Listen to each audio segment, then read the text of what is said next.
This is a video on English 2 for the students of class 7, and we are discussing today the question answers of the poetry that is Blow Bubble Blow, which is written by Lord Tennyson.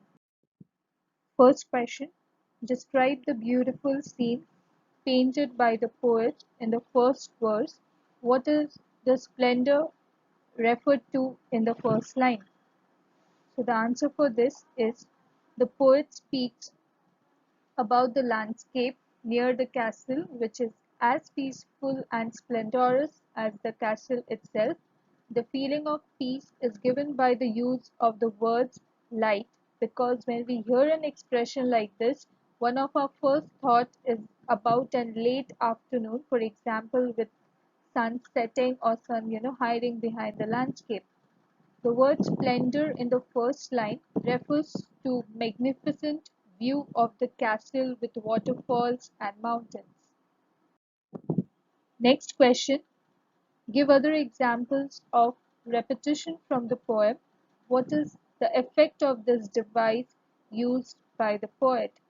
So the other repetitions that we hear in the poem is echoes, dying, dying, dying. The use of words like bugle, it means brass wind instrument, which is typically used on military marches, gives us the idea of the war being a war by suggesting sound and specific sound that we are most likely to relate to the war times. That is the sound of the trumpets of battle, whereas the echoes are the people's voices and they are dying as their voices are ignored by rich people living in the castle. Next, we move on to question number 6. Whom does the poet address in the third verse? What thought does he express here?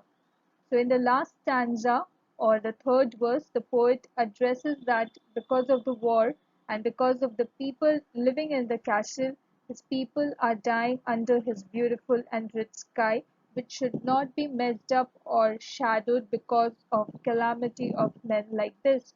He talks about all the consequences that brought the war with, especially in terms of the loss of innocent lives, and now their dead bodies are stacked in rivers, hills, and across the landscape.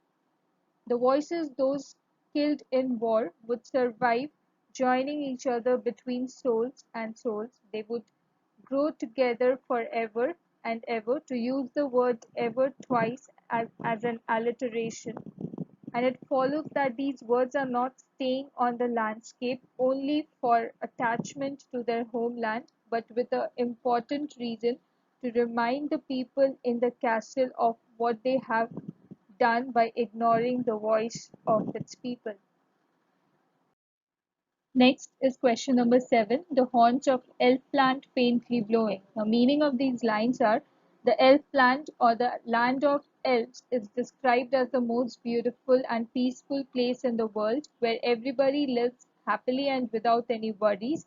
It is a place of majestic creatures that are superior to normal humans, and this place is not answering the echoes and calls that have been called for help.